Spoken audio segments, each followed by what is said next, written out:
Previously on EyeofSol.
My body is a prison, and it will hold you forever.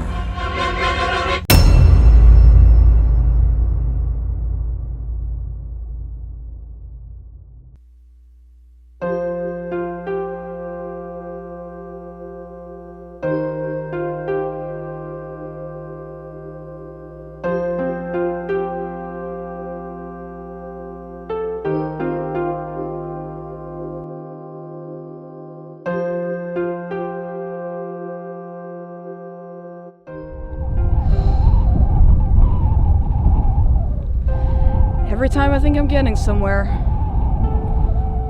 I always end up back here. Familiar, isn't it?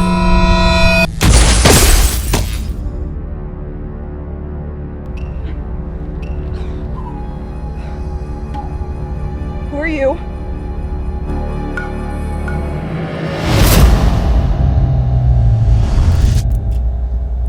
I am Theta. Theta? You should go back home. The longer you're outside, the worse it'll get.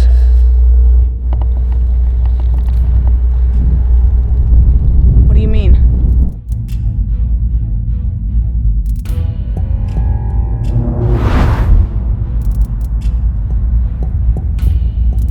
Anytime now.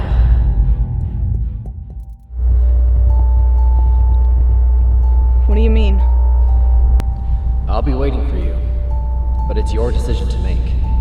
Either way, I'll make sure to purge your evil from the universe.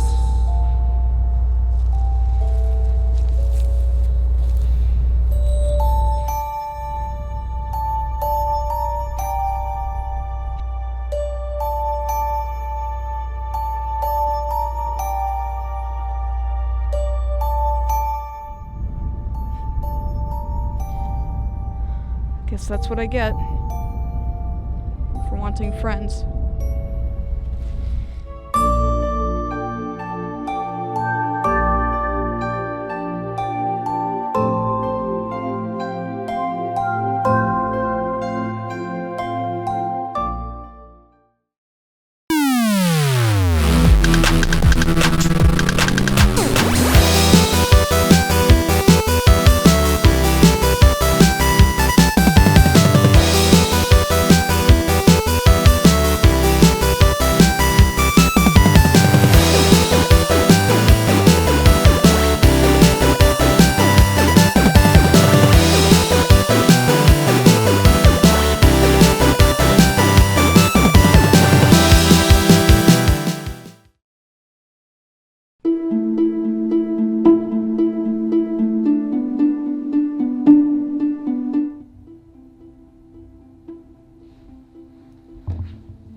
Hey everybody. I guess you're wanting a review right now, right? Well, I don't know if that's gonna happen. I mean, somebody named Theta is chasing me and I don't know what I'm gonna do, and now I'm afraid to leave the house. And just everything is spiraling out of control and I just don't know what's gonna happen.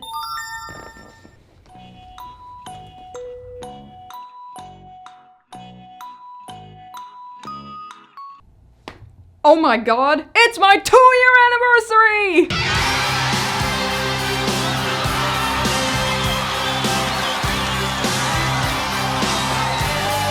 Jesus Christ, I have been doing this show for 2 years now, and this anniversary is just the thing I need to pick my spirits up.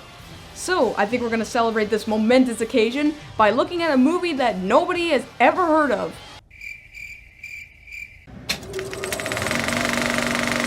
$9.99 is an Australian-Israeli stop-motion animated film directed by Tatya Rosenthal, based off the short stories written by Etgar Keret. The film was distributed by Regent Releasing and premiered at the Toronto Film Festival in 2008 before premiering in the United States and Australia. Alright, no more words. It's party time once again, everyone. So let's ring in the new year of reviews with a look at $9.99. Have you ever wondered what the meaning of life is? You probably have if you have at least half a functioning brain cell. And no, I'm not trying to indoctrinate any of you into my own personal suicide cult. Or not yet, at least. That's actually what the plot of this movie is about, in a way. Dave Peck, a young man living with his father Jim in an apartment building, tries to find the meaning of life by purchasing a book about it for only $9.99. Well, that's only one of the plots. Since this movie is based off of a collection of short stories, it stands to reason that the other stories involving the other characters are mostly disconnected from the supposed main plotline, save for a common theme. What that common theme is, well, I really can't say. I think it's hope, but I honestly can't tell you if it is or not. Still, the lives of the other characters like Jim, Dave's father who puts up his son and believes nice guys finish last, a homeless man turned into a gruff angel after he commits suicide, Lenny, Dave's brother who works for a repossession company and who falls in love with Tanita, a model who loves smoothness over everything, Ron, a jobless stoner who can't ever seem to grow up, Michelle, Ron's fiancée who tires of Ron's immaturity, and Zach, a young boy who saves up his allowance to buy a soccer action figure, all are somewhat intriguing in a very plain, simplistic way, but I have to question what exactly binds them all together. Why do their stories all get told at the same time when the majority of the strength lies in Jim and Dave's story? Well, to sum it up neatly, none of the characters are bad, but none of them set off a spark of brilliance to get my panties all a-quiver. That's too bad, because I really can see potential in the characters here. It's like that other obscure foreign movie I reviewed where everyone was killing themselves all the time. You remember that? Alright, time to dish out a warm plate of compliments. While not exactly up to the standards of someone like Laika Studios, I do think the stop motion in this movie has a lot of likability to it, much in the vein of Robot Chicken or Mary and Max, and to a lesser extent Hell and Back, although the less said about that piece of shit movie the better. It's the type of stop motion that has a real earnest charm to it, like watching a baby giraffe get to its legs for the first time. It's not exactly pretty, but it's fun to experience regardless. In fact, it reminds me most starkly of that short film Danny Boy that I reviewed a few months back, but unfortunately not with the same depth of potential story analysis, though I'll get into that in a bit. In general, this movie just has a pleasant minimalism to it that doesn't require any loud explosions, stonking great tits, or a roaring orchestral soundtrack, and it could be just what you're looking for if you're in the right mood. But that, unfortunately, is where the majority of the problem resides, which I would get to if you just calm the fuck down for 5 seconds! For starters, I hate to say it, but this is an ugly-ass movie. While I respect the creator's decisions to go against conventional character design, the fact of the matter is that the models are just incredibly unappealing to look at. Some big, dripping, distended asshole of a person might tell me the ugly designs are symbolic, but personally, I think they are rather less sim and much more bollic. In fact, the designs are so unappealing that it's oftentimes hard to tell who is who amidst the prosaic lighting and bland scenery. And now I'll nom my way into the meat of the problem, and that is as follows. What is this movie trying to say? It has a potentially interesting idea about learning the meaning of life from a cheap book, as well as an angel and a really effective opening scene that leads you to think that maybe this movie has some grand philosophical ideas about life and whatnot. But the longer you watch, the more you realize that it doesn't really have any of that, and instead chooses to putter around aimlessly, burbling its lips inanely like While I could never call this movie unfocused, it's actually the opposite side of the exact same problem as being unfocused, in that it's so rigidly focused that it ends up making no sense at all. And if you're going to tell me you have an idea what the hell is up with human beanbag chairs, then by all means, feel free. I'll just be sitting here, trying to make sure my brain doesn't slide out of my head in confusion. A rigid focus often goes hand in hand with pacing issues too, and yeah, it does here as well. Not that the pacing wavers, no, it stays at the same pace all throughout. Unfortunately though, every scene is slower than the last, and right when you think it's over, the scene just keeps going slower and slower and I was all ready to get comfortable with a depressing thought piece about the meaning of life peered through the filter of mundane existences trying valiantly to rise above mediocrity and find some semblance of sense and purpose in their lives, but I'm sad to say I got none of that. Instead, I just got confused. And a bit angry. And then a mite peckish. $9.99 isn't the worst thing ever by any means, but it is a big barrel of wasted potential that leaves me feeling anemic and with decidedly dry tear ducts. I wouldn't mind so much if there were any actual memorable characters or moments beyond the very strong opening scene, but to my dismay, every interesting idea it has is run through the ringer until it's wrung out of any possible appeal. This may be a good choice to check out if you just want a slow, relaxing, somewhat baffling experience, but other than that, every other movie has done what it sets out to do better than it does, and this movie assuredly won't have people asking for their penny back. I give $9.99.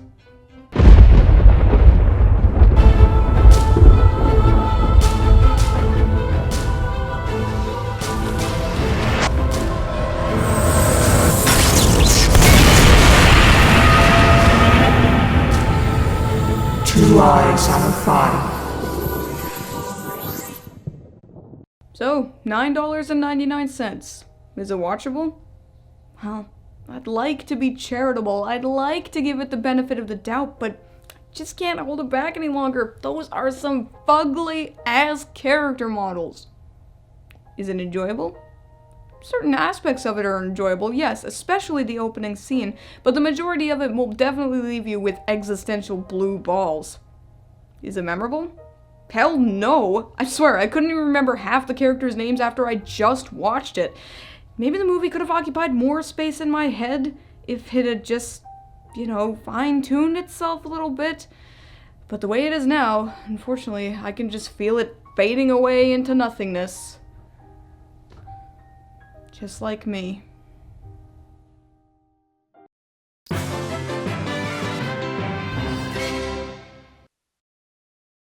But it's your decision to make. I hate vehicles. God damn it. That's my fault for It's the same truck too. I know. God damn it.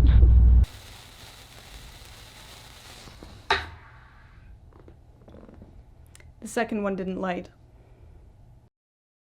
Want to stay up to date with all the latest EyeofSol news? You can follow me on Twitter as well as on Facebook at twitter.com/EyeofSol299 and facebook.com/EyeofSol. I update them every day, so if you want to check out news on the show as well as updates, just follow the links here. Hey everybody, thanks for watching my review of $9.99 and for watching my 2-year anniversary. For those of you who've been here since the beginning, I can't thank you enough, but those of you who are new, I can't thank you enough either. It's been a great 2 years bringing you all these reviews, and I hope you'll stick around for the next year. If you did like this review, I'd appreciate a like and a share, as well as a subscription to my channel, because I always appreciate that. If you want to check out the previous Sol episodes, you can see the annotations playing on the video right now. Or if you want to check out my various social media sites, you can see my links to my Twitter page, my Facebook page, and my Patreon page there on the screen for you, as well as in the description. If you have an idea for an animated series or movie you want me to comment on, you can leave me a message in the YouTube comments on any one of my social media sites, or just let me know in any way you can think of to let me know what you want to see, and I will add it to my list. Okay? Thanks again for watching everybody, and I will see you next week for another series review.